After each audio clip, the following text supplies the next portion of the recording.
Viva Las Vegas! Formula One invaded Sin City this week, and whether you're an Elvis impersonator on a 3-day bender or just a fan of the glitz, F1 Brake Check has something for you.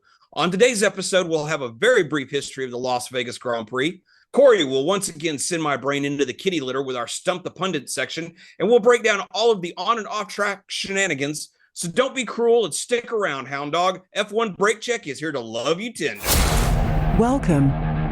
You are listening to F1 Brake Check, the epic podcast for all things Formula One, where we discuss technology, history, news, and perspective.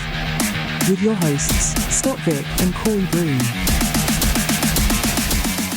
All right, we're back with F1 Brake Check. My name is Scott Vick. I am one of your hosts. With me, as always, is my ride or die, my brother in arms, my pundit for life, Corey Broom. Corey, how you doing this week, sir? Oh, really good. I took today and then the rest of the week off. So you say that, but in IT, it's never, you really have off. So I did a couple of things. True. Yeah, I did a couple things today, and I have a couple meetings on Friday, just in the morning, nothing big. And then hopefully that's about it. So Nice. my large trip to Singapore actually got canceled. So I'm actually really thankful about that. So. Yeah, you had told me about how crazy that schedule was going to be if you had to do that trip. So I'm actually kind of glad for you that one ended up getting, canceled, postponed, however you want to put it. Exactly. So how about you? How's your week been? Same way. I took the whole week off, and so far it's been extremely quiet. It's given me a chance to get caught back up on some of our the podcast social media stuff. Got some posts got one posted today for last week's episode, and I've got a couple more in the pipeline. So we'll see how that goes over the next couple days. So, and then just getting ready for the big Thanksgiving holiday here in the States. Yeah, I know. It's crazy. These last 2 months in the US is just like, we have all these weeks, we have basically 8 weeks, but for the most part, people really don't do a whole lot of work during that time frame, No, they don't. Things have a tendency to slow way down here in the States. Yeah. So, I mean, it's good because you can actually get your stuff that you have been on the to-do list for a long time. You can actually onto the to-done list. So, it's been good that way. So. Yes, absolutely. So it's been good so far, and it'll be even better over the next couple of weeks. So, yeah, right on. Yep. All right, so let's jump into our history lesson. Spanning over 45 years and two vastly different eras, the Las Vegas Grand Prix has a unique history in Formula One. Formula One first visited Las Vegas in 1981 with the controversial Caesars Palace Grand Prix. Held in the parking lot of the Caesars Palace Hotel and Casino, the track was a 2.268-mile temporary circuit with 14 turns, and despite its strategic importance as the season finale in both years, the event was unpopular among drivers due to the uninspired layout. Many drivers referred to it as an overgrown go-kart track, and the extreme desert heat, which caused numerous issues with the cars and the drivers alike, added to its lack of appeal. Nelson Piquet secured his first world championship there in 1981, and Michele Alboreto won the final event in 1982.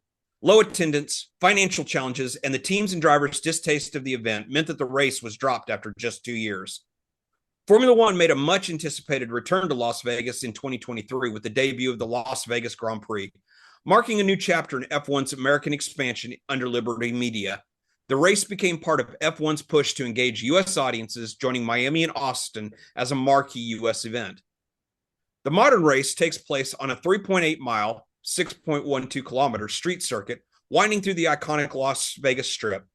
The layout showcases world-famous sites like the Bellagio Fountains, Caesars Palace, the Las Vegas Sphere, and the Eiffel Tower replica at Paris, Las Vegas. The front straight and garage area is part of a permanent structure, unlike most of the other temporary street circuits Formula One visits. It's also one of the few night races on the calendar, creating a dazzling spectacle with the strip's neon lights as a backdrop, but has also been criticized because of its late start, with parts of the weekend taking place well after midnight.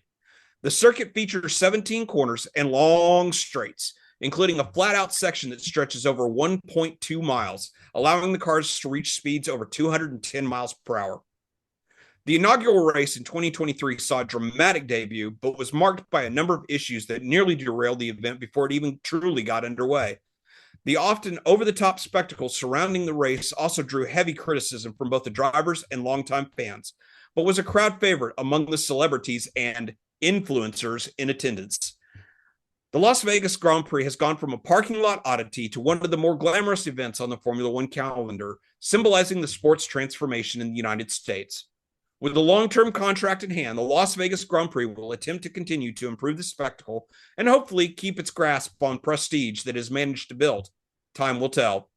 So that's your history of the very brief history of the Las Vegas Grand Prix. So Corey, we've talked at great lengths about Las Vegas, but after last year's race and this year's race, your thoughts on Las Vegas and its place on the calendar?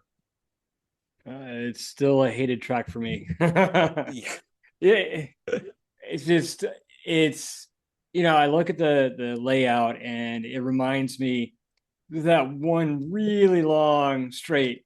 It just reminds me of a little bit of just like NASCAR, 2 long straights and then a couple of curves. I mean, I know what they have, 16 or so turns or something like that. So, but it's just not that exciting of a track. It's meh.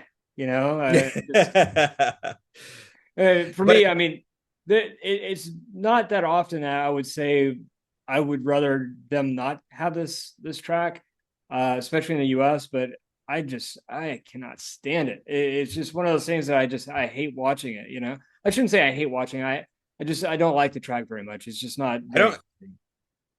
Yeah, I agree with you that the track isn't that great, but it has managed to produce some pretty good racing, which was quite surprising considering the track layout. But you're right. I mean, it's basically 2 really long straightaways with some curvy ends at each, curvy bits at each end, and one little kink that goes onto the third, front straightaway, along the paddock area. So you're right. It's not a very inspired track layout. It's not like Singapore, or anything like that, which has a lot more challenges to it as far as the but it does also present some interesting compromises that the teams have to make. And as we'll talk about in the tech corner here in a few minutes, it's crucial on getting the setup right. It's like, do you prioritize speed over cornering ability, or are you more concerned with cornering ability and give up that little bit of speed on the straightaways, in order to be able to get through the twisty bits, a little better. So, I definitely think, it does have a few interesting bits outside of the track layout itself, but I'm like you. I think that the track layout is somewhat uninspiring. But right. Again, because of having walked the actual, more or less walked the actual track, in Vegas, not on the Grand Prix weekend, but during just regular time and being able to walk and see that area, there's not, with their desire to utilize the strip, there's not, the way the rest of the streets are laid out, there's really not a lot more that they could have really done to make it any more interesting. That's the really sad part about it. Yeah. I mean, that's the problem with the area that they chose, and it makes sense why they did it. It's just, again, it's just 90% of it is a straightaway. Yep, that's very true. All right, so let's get into our tech corner. So, as I alluded to just a few minutes ago, one of the things that has become vitally crucial at Las Vegas is the car setup the way that the teams will take and try to compromise between high, maximum speed and downforce in the corners and trying to find that delicate balance. We're going to revisit the rear wings and how Red Bull got it so wrong. For those that haven't listened to the few episodes that we've had on aerodynamics, and specifically around the rear wing, can you go ahead and explain again the function of what the rear wing actually does to a Formula One car? Yeah. Okay. So basically, the rear wing is all about maximizing grip on the rear wheels. So there are basically there's more to it than but in its simplest breakdown, there are three main elements to the rear wing on a modern Formula One car. There's the end plates, which is the vertical structures, and then there's the horizontal two main wing elements. So there's what we call the beam wing, which is the part that's lower down that attaches to the car itself. And that part of the wing is designed to generate downforce using the air that as it exits from the diffuser from the underside of the car.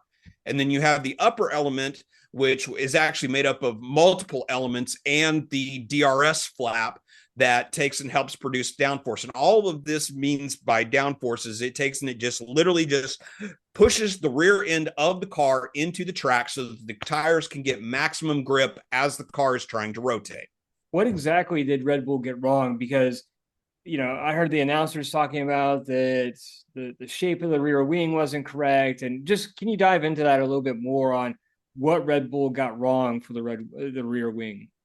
Yeah, absolutely. So a lot of the times the teams will actually build different spec rear wings that some of which are very track specific. So we've talked about this actually before in a previous episode, where a lot of the teams, depending upon whether it's a quote unquote high speed circuit like Las Vegas or Spa, where it's more, where they're much more focused on straight line speed. So they will oftentimes bring they will have different wings for those type of tracks that have a very, for lack of a better term, shallow angle on the beam wing that attaches to the car. Whereas on other circuits like Monaco or places like that or Mexico City, because of the thin air, the beam wing will have a much more steep angle to it, which is, when I say angle, I'm talking about the difference between the front edge of the wing and the rear trailing edge of the wing. It's that difference in height between the two edges. So like a low speed one will have a very, very minor difference between the height of the front part of the wing and the rear part of the wing. Whereas a high downforce circuit, you can tell the differences by looking, even a lot of times just by looking at the wing, because you'll see how on a high speed circuit, it'll be very shallow. The, higher downforce circuits it'll be much steeper. Same thing goes for the upper elements though, too. So the more straight line speed that they need, the more shallow those elements will be. And the problem that Red Bull had is they took and they packed the wrong spec wing for Las Vegas that had a much deeper curve to the elements. And because of the rear, so there's, like I said, there's actually multiple elements to the wing. So there's like a lower part and then there's an upper part. And that upper part is what also will open up when the cars enter the DRS zone. And depending upon the profile of that wing will determine how much downforce it generates. And the converse of downforce is drag. So the more downforce you create, the more drag you create. So it takes and it helps push the car into the ground in the corners, but then when you're going down the straightaways, you're going to lose some of that top line speed because of the drag. And what the problem was is that the wing that Red Bull brought, the upper element that contains the DRS flap, was too wide. And so that was causing way too much drag when they were going down the straightaway, but it was shallow enough that it wasn't producing enough downforce in the corner. So it was really kind of the worst of both worlds. Right. So what did Red Bull do to rectify it? Because, obviously we had Max pretty high up in the standings. Perez was exactly where we expect Perez to be. So what did they do to really help with, at least with Max? Well, what they did is they literally did, a very, what's the word I'm looking for here? They used a solution that was very, I'm not going to say ingenious, but they did with the best that they could, in the fact that they literally took grinding tools and literally cut out parts of the rear wing flap. So in order to take and try to reduce some of that profile on the rear wing. So, I mean, they literally, at one point, there was a picture that was published on, I believe it was either The Athletic or maybe it was ESPN, actually published a thing where they literally took like a 2-inch wide chunk at its widest point and basically cut 2 U's between, because the rear wing element, in order to help stabilize the DRS flap when it's open, there's actually a middle part that takes and it actually contains the actuator that pulls the wing open when the driver activates it in the DRS zone. And so they literally, between the part where that middle, actuator mounts on the rear wing flap and the 2 end pieces, they literally cut 2 U-shaped pieces that, like I said, literally at the center point of that U was almost 2 inches wide in order to take and reduce the amount of air. So it wasn't a perfect solution, but it did the job in helping them achieve better straight line speed as opposed to what they were suffering from during practice. So anyway, so that's our tech corner for this week. All about, rear wings and everything. So if you have any comments or questions or want to know more, let us know down in the comments and everything. And we might take and do another segment further down the road, going even further into, depth into things like, how the actual DRS flap works and things like that. So we are now on to my favorite part of the week. As everybody knows, we started this segment earlier this year, and it has become my absolute favorite. So I, as a long-time Formula One fan and a student of the sport and its history, Corey will every week will take and try to twist up my brain by coming up with a set of trivia questions to test my knowledge. So Corey, what do you have for me this week? So we'll cover this in the news section, but I figured since there might be another team joining the grid in 2026, what do we have as far as the history goes of F1 and new teams joining? So that's what we're covering for today's episode or today's segment. Excellent. All right. The first, you'll probably get 99% of these. Which team in 2021 rebranded itself from Renault? That rebranded itself from Renault or to Renault? From in 2021. So they were Renault. They rebranded as another team. That was when they rebranded from Renault to Lotus. 2021. If I remember correctly. 2021. You're going back too far. They're going back on the grid today. Okay. So what used to be the old Renault is no longer the Renault Alpine. I should know this, but I have no idea. I'm completely stumped. Alpine. Well, okay, but they didn't rename themselves in 2021, or no, they did. You said 2021. I'm thinking 2001. Yeah, no. I was going too far back. I knew you were going back way too far. Wow, boy, I really blew that one because I was trying to overthink it. I knew you knew it. It's just I knew it was something in the time frame that was getting you hung up. Yeah. All right. So, second question: what was the name of the American F1 team that made its debut in 2016? That would be Haas. Okay, Haas was the first American F1 team since the 80s, which is kind of surprising that it took that long for an American team to get in, but hey, it took that long. Hopefully we'll have another one here very soon. In what year did Red Bull first appear in Formula One? They started as a constructor. I'm sorry. One more time. What was the question again? What year did Red Bull first appear in Formula One? They purchased another team that was struggling.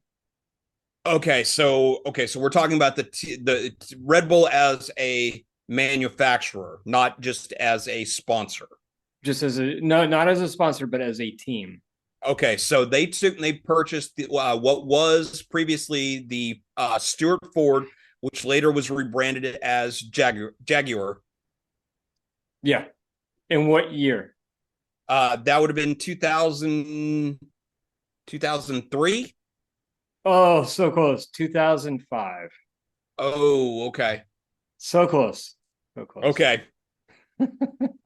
All right. But yeah, so that's another one that kind of, I was going back and forth because it's like, previously Red Bull had been a sponsor, in Formula One, they had sponsored, Sauber for a couple of years before they became a full constructor. So that's kind of where I was again trying to overthink it. Yeah. Yeah, exactly. So, which team entered the grid in 2010?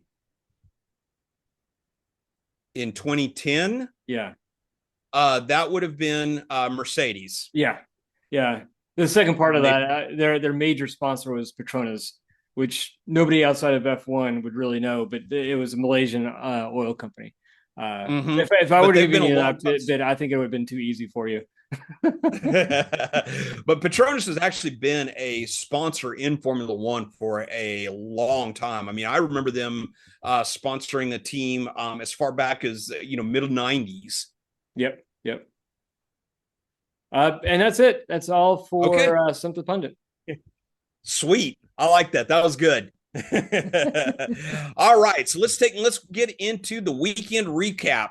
So, unlike last year, practice was very quiet. We didn't have any major, any major incidents that took and caused, like cancellations of entire practice sessions or anything like that. But the one thing that was to me was a big surprise, and we'll talk maybe a little bit more about this later. But how much Mercedes dominated practice.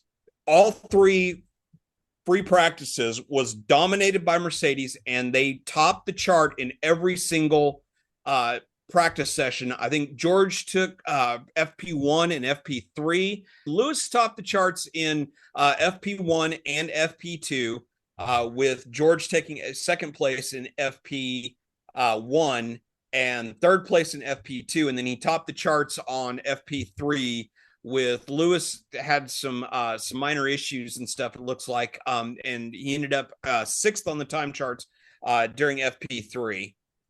Yeah, I mean, good grief.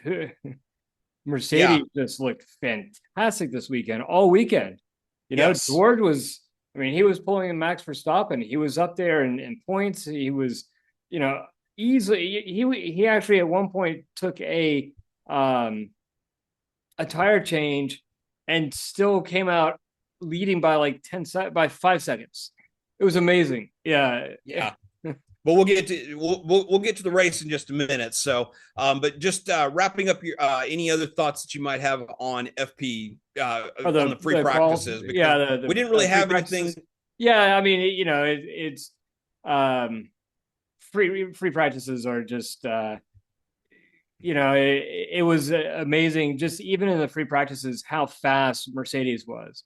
And we could see even back then that Red Bull had some problems. We could definitely tell there were some problems there.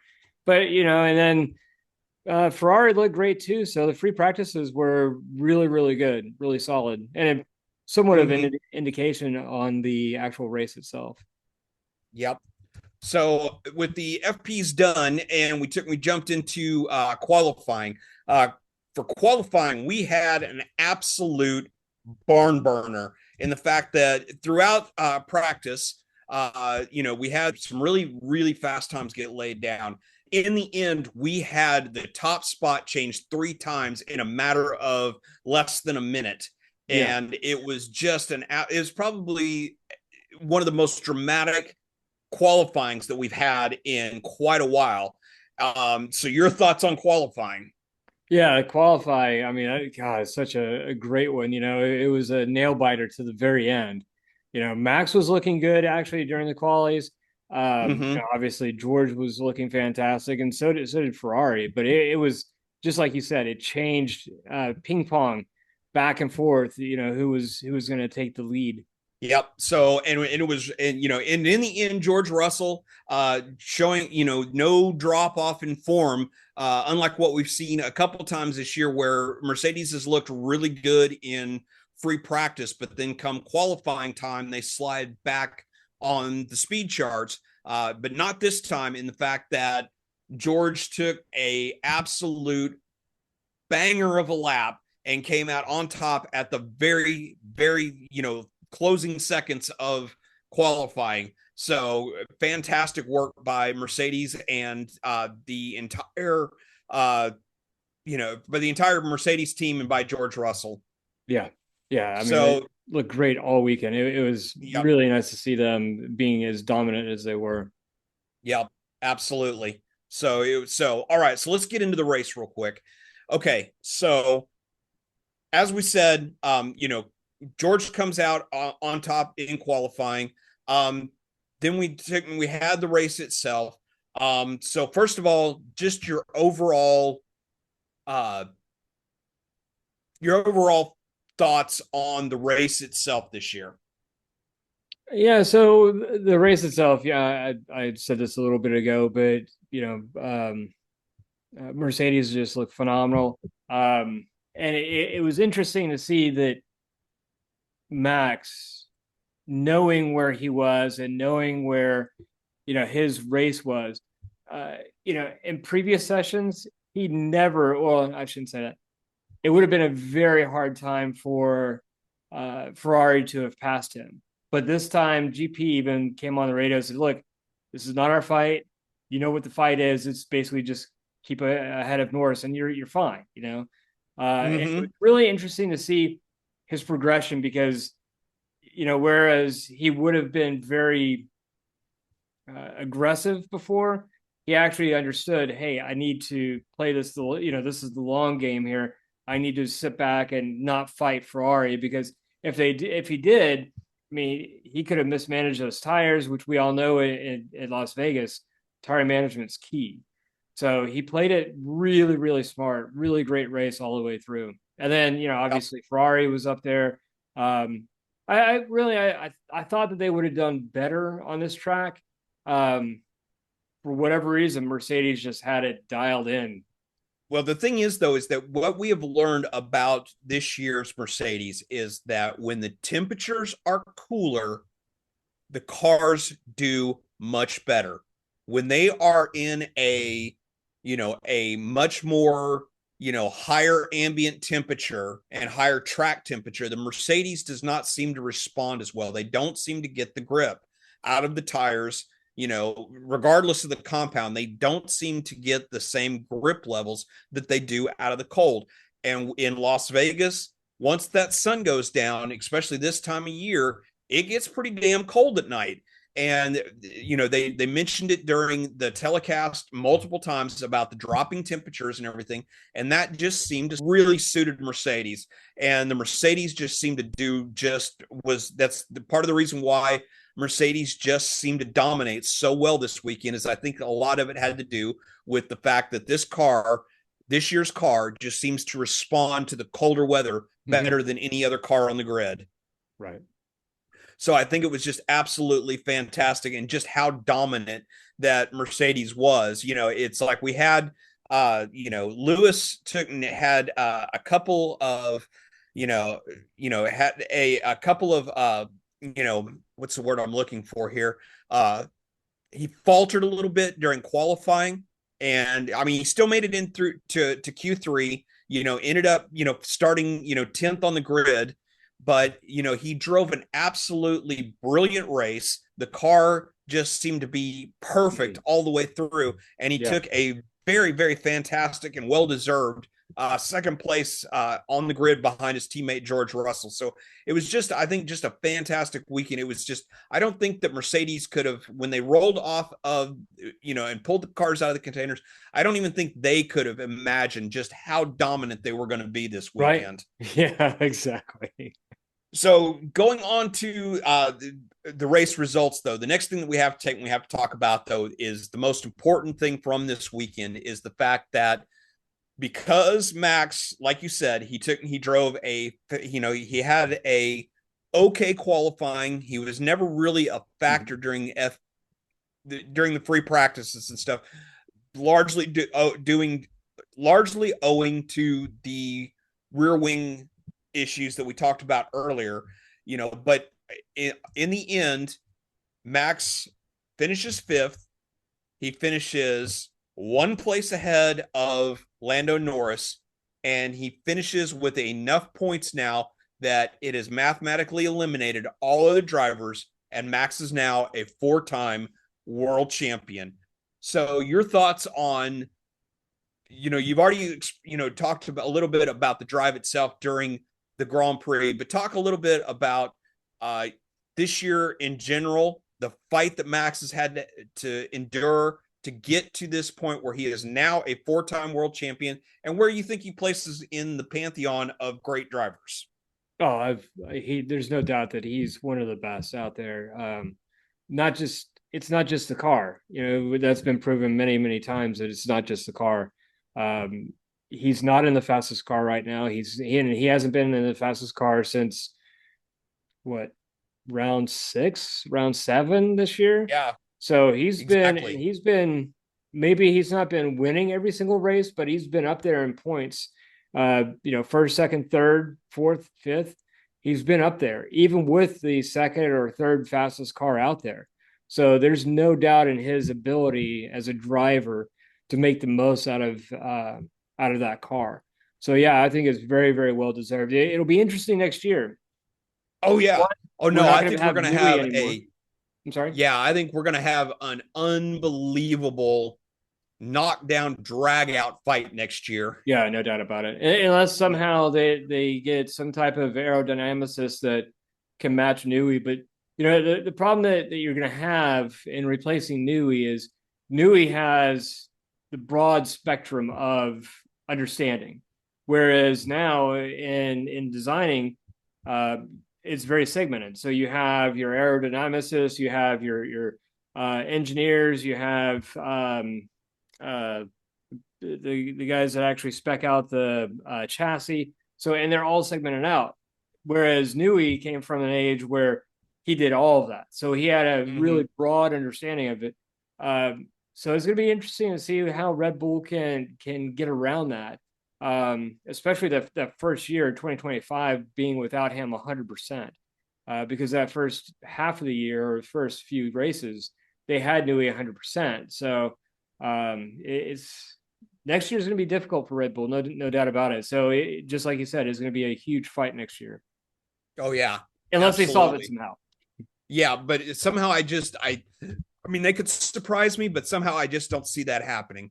So yeah, I'm like you, that I think that now that the car is going to be much more designed by committee, which because for one thing, Red Bull is kind of always been an outlier in that respect, in the fact that their car has always been, like you said, you've always had Newey, who was kind of in charge of the overall, aerodynamic, and, but not just the aerodynamics. He was so heavily entangled in all parts of the car in the way that they took, because to him, suspension geometry and all that kind of stuff all went hand in hand with the aerodynamics. And because he had his hands in just about every nuance of the car, that's what made the RB so good. And the fact that, unlike Red Bull, most of the other teams, it's really kind of designed by committee, where you have one department that's responsible for aerodynamics. You have one, and it'll be like a whole department. It's not just one individual. You will have a whole group, a team that's responsible for the aerodynamics. One team that's, responsible for these, the suspension part. Another team that might be part of, packaging and everything up the power unit and all of it. It's all of the ancillary components that that go along with the power unit, like radiators and things like that, and plumbing. You've got all these people, and now Red Bull is going to be much more like the other teams going into 2025. That it's going to be very interesting to see how good that car is come 2025. Yep, agreed.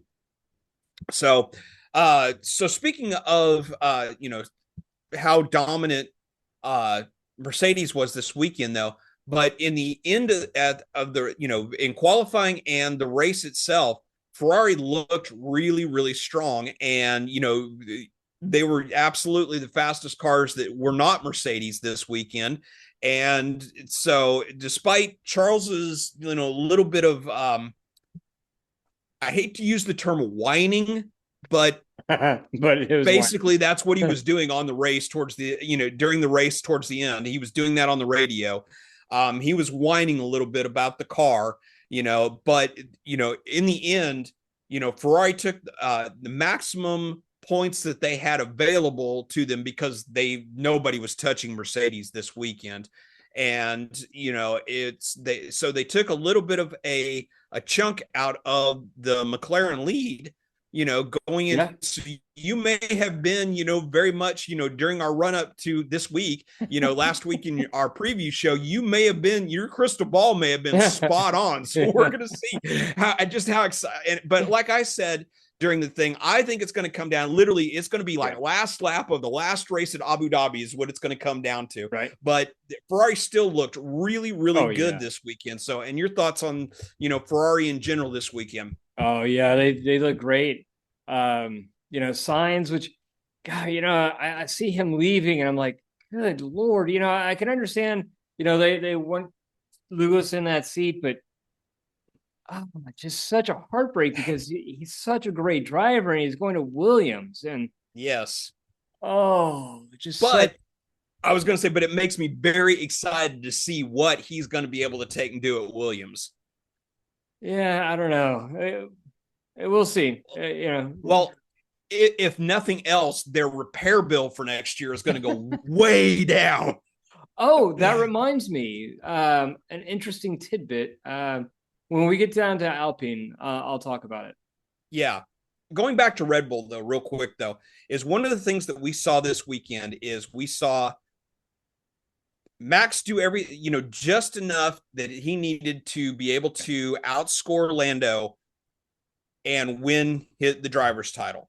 We saw Mercedes absolutely dominate the race. We saw Ferrari very, very close behind. Like I said, nobody was touching Mercedes this weekend, but, you had Carlos Sainz, who took a really, really fantastic and well-deserved third place, the third step on the podium. You had Charles Leclerc, who was only 4 seconds behind Carlos at the end, so you had both Ferraris running really well. And you also had, McLaren, was right there in the thick of things, with Oscar, didn't have a great qualifying, but through, hard racing and really, really good pit strategy, Oscar was able to finish behind, Lando, to take 6th and 7th, to take, to maximize the points that they had available to them this weekend. But Perez at Red Bull was like, he ended up finishing 9th. He ended up finishing 10th on the race, but it's like, once again, he gets bounced out in qualifying, does not have a good qualifying at all. I'm looking at he gets dropped in Q1 again, and I saw another stat that I wished I had it in front of me, but it was like showing that Sergio Perez has been dropped in Q1 more times this year than what Max Verstappen has since he's joined Formula One. Which to me, that is just, for a team like Red Bull. Yep. I'm at a loss for words, to be perfectly honest with you, of just what can we say about, it's like, so he Checo, I love Checo. He drove a really good race. He fought really hard in order to secure that 1 point, but 1 point does not help his team in the grand scheme of things as far as the constructors title goes. It's like you have Mercedes finish 1-2, you have Ferrari finish 3-4, you have McLaren finish 6th and 7th.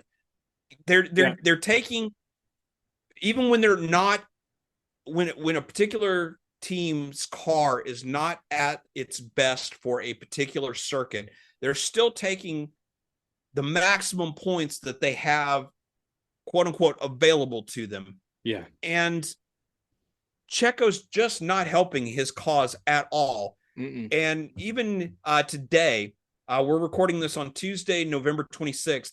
Helmut Marko has even said that they are going to meet after the end of the season to talk about Checo's future. And Helmut was pretty critical of Checo during, in his comments. If you're kind of reading between the lines, it's like, as far as he's concerned, Checo's out the door. Well, yeah, go ahead.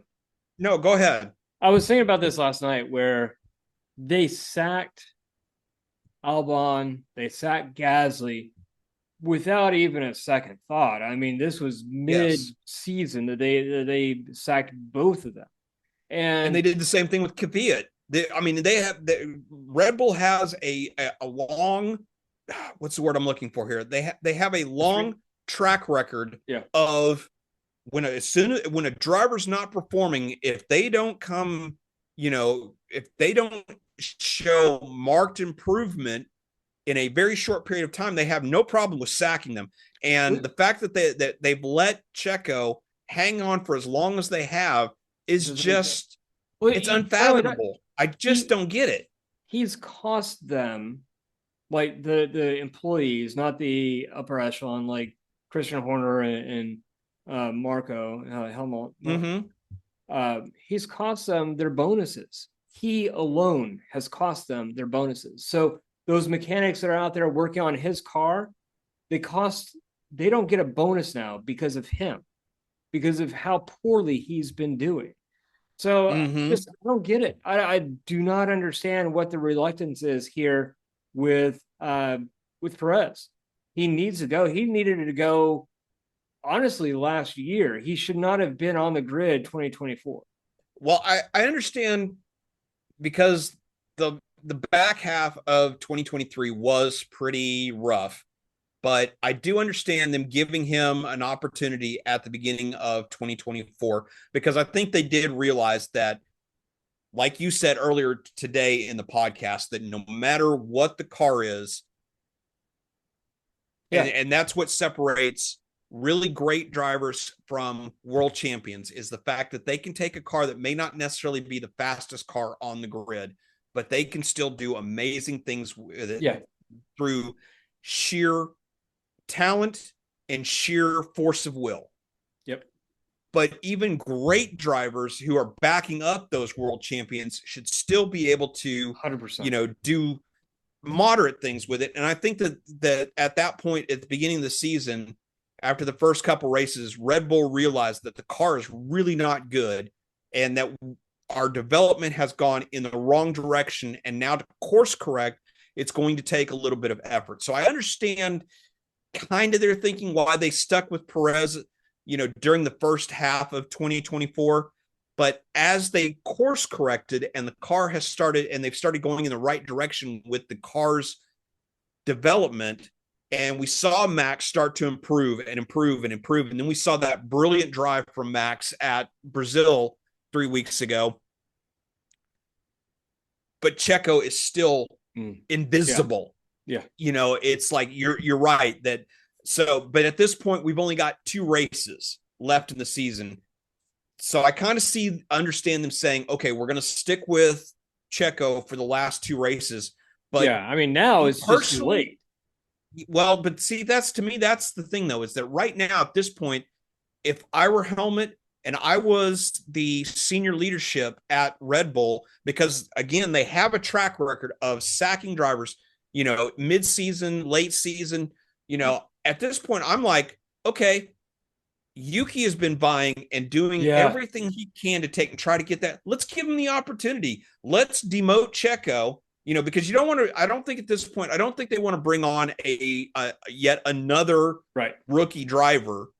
But I think that at this point, what they should do is they should have said, okay, after the abysmal showing at Vegas, we're going to demote Checo to the Racing Bulls, and we're going to promote Yuki. Let him drive the last 2 races of the season. That would be a great idea. Yeah. This is it, Yuki. This is your tryout at the big boy team. Yep.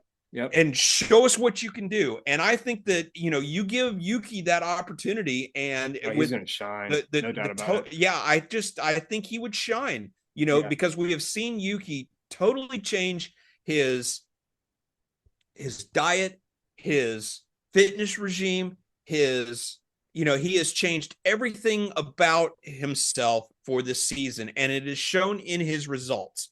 Mm-hmm. And at this point, I think he's done everything that he deserves, everything that he needs to do to take and deserve that shot, or at least a tryout at the top team. So they've done this with Gasly, if you remember. They demoted Gasly, and exactly. So this has been done before by them.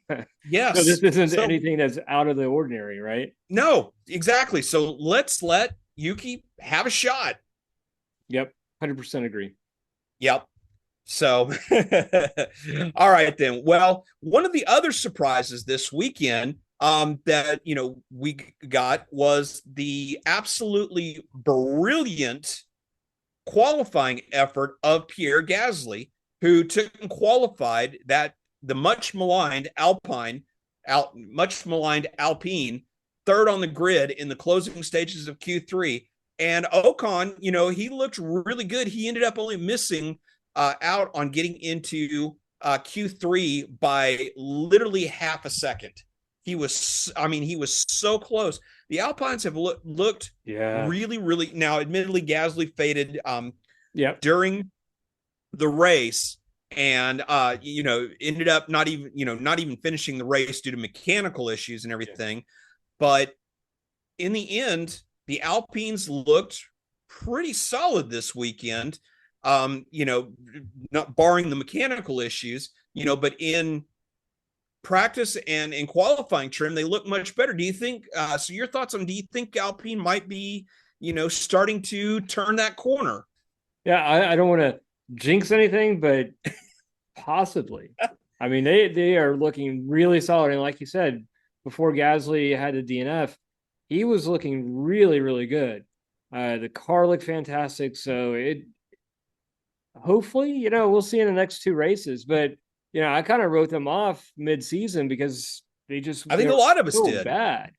Yeah, I think a lot of us wrote them off. A lot of us wrote them off after how bad the car really looked at the beginning, all the way up until, the summer break, but after the, amazing, pace that they showed in Brazil, and the fantastic finish that they had, and, with Gasly's, absolutely inspired qualifying effort this time around, I'm starting to think that, maybe Alpine is finally starting to turn that corner. And, at the end of the weekend, between the points haul at Brazil and their effort, they failed to score any points this weekend and everything. But right now, they're only 1 point behind Haas for sixth place in the Constructors' Championship.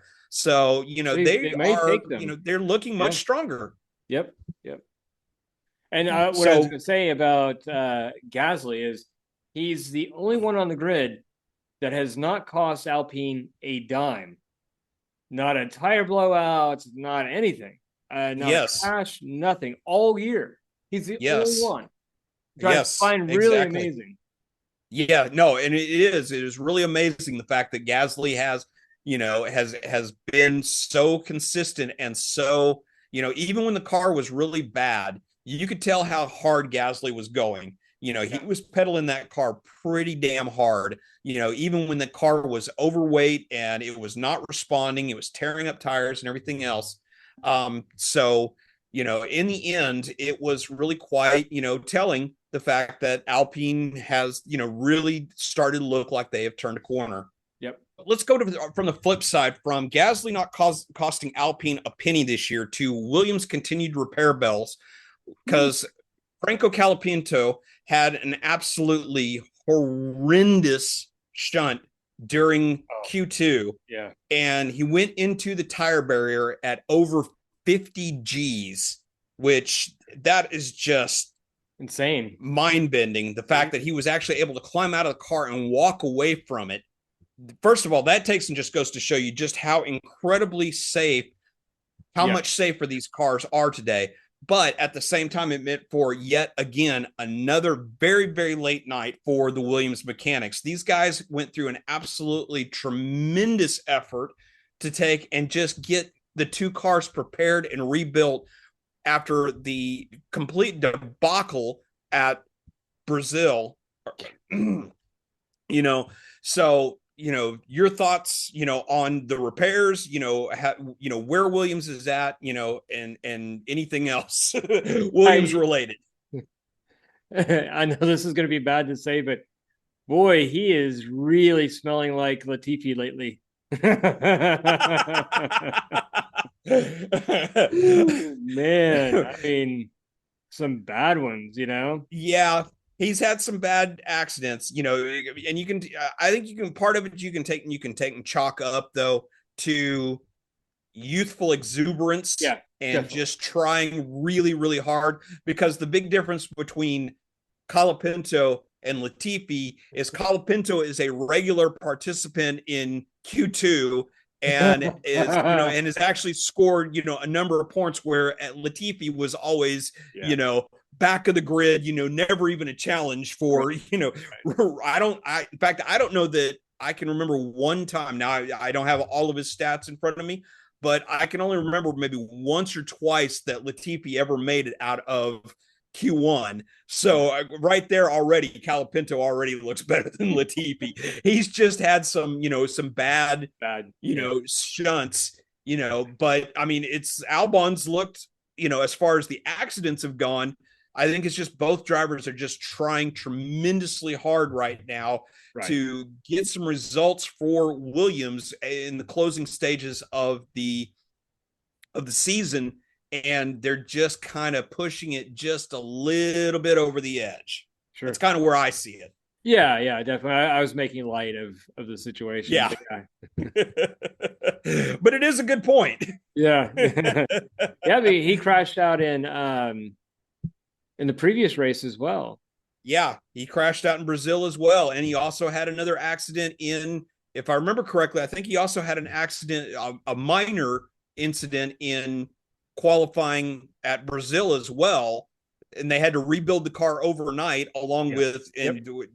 but his accident wasn't as bad as Albon's, where they weren't even able to get the car rebuilt in time, but it was like, it was really bad. So I'm hoping for a much better result from young Franco for at the next time around at Qatar. All right, so let's take and talk Haas. Okay, so we both thought that, Haas would still, continue to look somewhat, still continue on with their mid-season form. And Hulkenberg had a pretty good race. He didn't have a great qualifying. He did make it into Q3, qualified 9th, finished one better in 8th. But Magnussen, after, missing out at Brazil, qualified 12th, finished 12th on the weekend. So not a great, weekend for Magnussen. Hulkenberg did manage to get, a few more points for Haas this weekend. And it's probably, what has kept Haas, just slightly ahead of Alpine, by 1 point, was those 4 points garnered by Hulkenberg. So, not a great weekend, but I definitely think that, we're starting to see a little bit of a leveling off of Haas for this year, that I have a sneaking suspicion that they're probably, at this point now, they're probably focusing more on next year's car. And I think we might see an actually, even though they're in a very, very tight fight with Alpine at the moment, I think that we're probably going to see them slip back just a little bit over the last 2 races. So your thoughts? Just like you said, it's wrapping up the season, but I mean, they're so close in the constructors. I really hope that they don't give up yet. I hope that it's a fight to the end for, for places in the constructors at least. Yeah, absolutely. So real quick, let's take and talk. We talked a little bit about how Yuki has done everything that he could possibly do to take and try to ingratiate himself to the senior team in Red Bull, in showing that he is ready for his shot. He had another stellar qualifying session, qualified 7th on the grid, It had, a couple of, I think if I remember correctly, they had a little bit of a foible in one of the pit stops, and so which relegated him to ninth on, on the day, on race day. But still two very well deserved points for Yuki. Liam didn't look so hot this weekend. He didn't have a great qualifying or race for that matter. He, finishes outside the points, but so not a great weekend for Racing Bulls, but all things considered, it was a pretty good weekend for Yuki, and once again proving that I think he deserves that shot. In the fact that he is, he outraced and outqualified Sergio Perez in the Red Bull in the junior team's car. That to me tells me everything that I need to know right now in the fact that Yuki is ready for that jump. Your thoughts? Yeah, I totally agree. Ever since Danny Rick got on the grid, we've seen a different Yuki. He's turned himself around. And, before that, we were wondering, does Yuki even deserve a spot in F1? And now it's changed it to a point where we're saying, does he deserve a spot in not only in F1, but in the senior team in Red Bull? So it's really amazing to see him. And it's funny. I saw somebody post this on X today where they're drawing comparison between Lawson and Danny Rick, because if you look at the places that they've had, there's not too much of a change. There is in Yuki, but there isn't really too much of a change from Danny Rick and Lawson. So it's kind of like, what happened here? But I was on that bandwagon 100%. Needed to get rid of him. I didn't think that he needed a spot in F1. And now seeing Lawson, I'm like, maybe I was wrong. Yeah.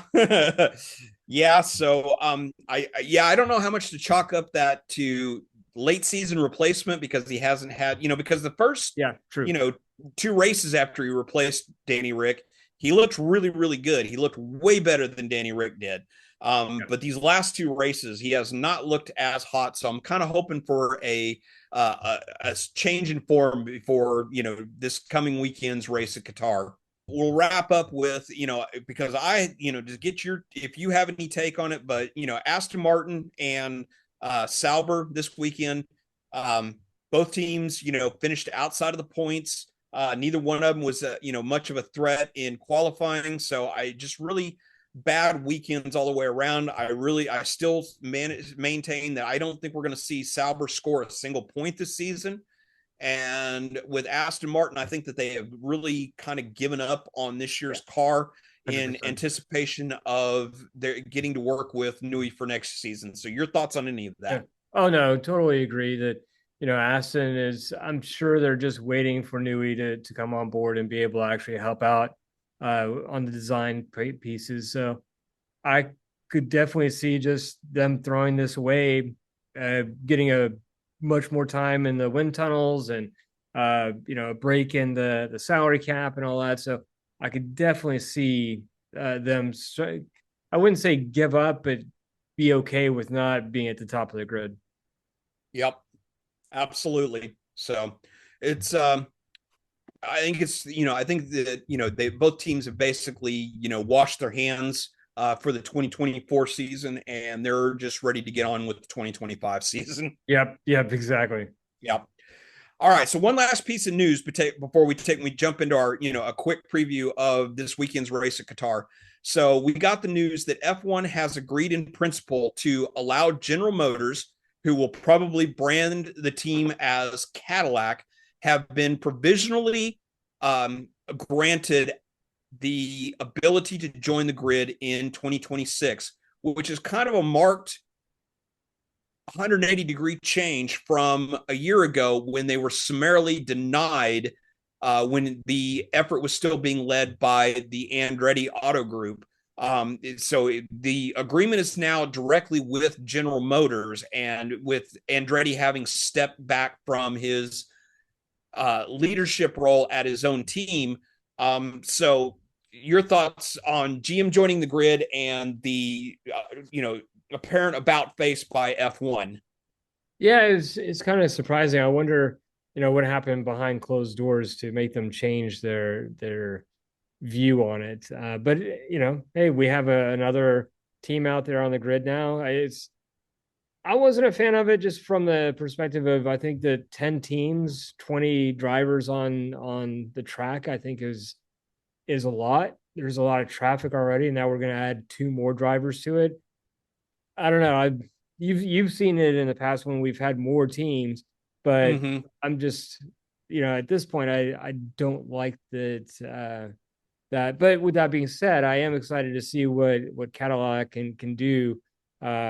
Especially there's rumors of them looking at Danny Rick coming back. So we'll Oh, really? I had not heard that rumor myself. it's a complete rumor. Who knows what's happening? But yeah, Yeah. he's open. Very, very true.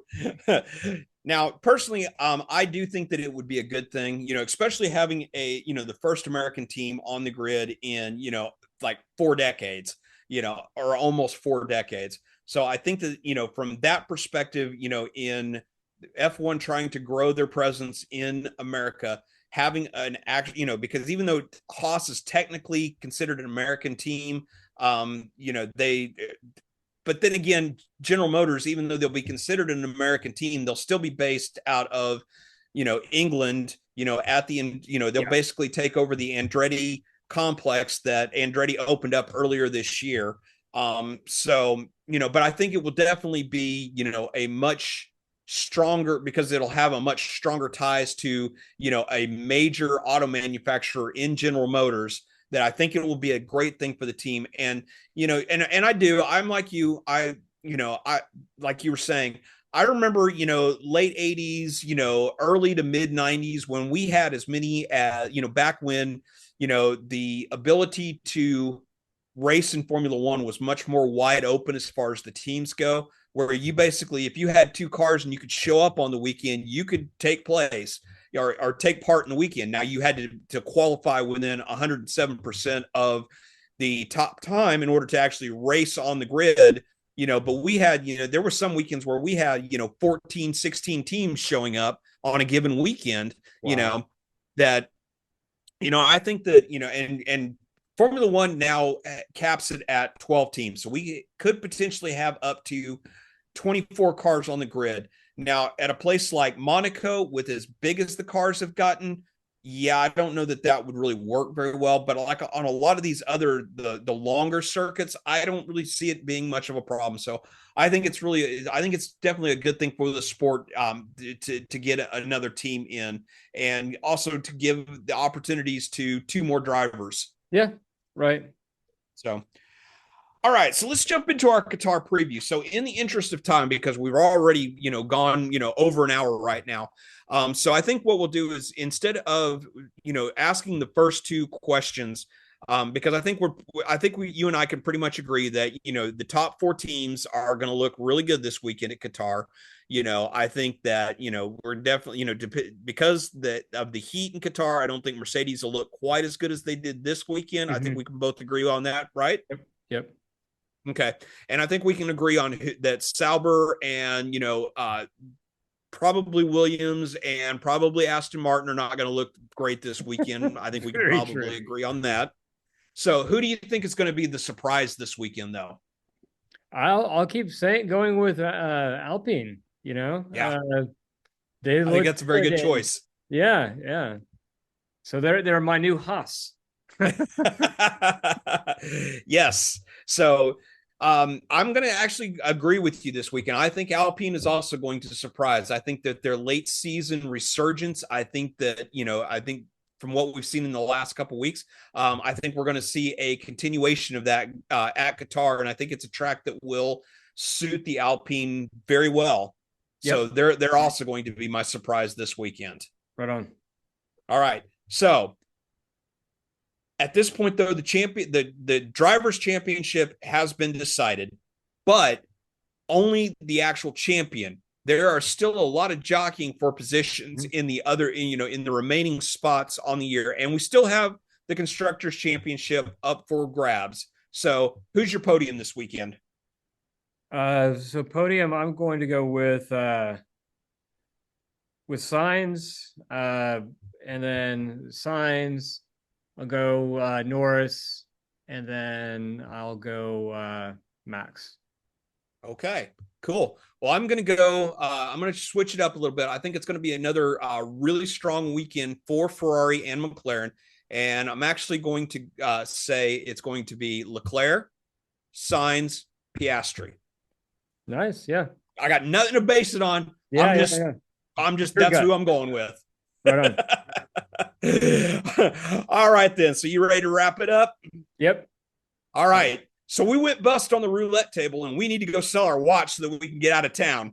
Join us next week when we'll have all the action from Qatar, a brand new tech corner, more mind-melting trivia from Corey, and lots more. So until next time, he's Corey. I'm Scott. We are the pundits of F1 Brake Check. Let's go! Thank you for listening to F1 Brake Check. If you have enjoyed what you heard, don't miss a single episode by hitting that subscribe button in your favorite podcatcher, or you can watch the video version on YouTube. Help us grow by sharing us with your friends and fellow F1 fans. You can contact us on Facebook, Instagram, Threads, TikTok and X at F1 Brake Check. Our website is f1brakecheck.com, where you will find links to all our content. We value your passion and your feedback, so please take a moment to review our podcast. Your reviews help us grow and improve, and it means the world to us. Share your thoughts, rate us, and let us know how we can make the show experience even better. F1 Brake Check is a production of Brake Check Media. For your hosts Scott Vick and Corey Broom, until next time, keep yourself inside track limits, and try not to pitch it in the kitty litter.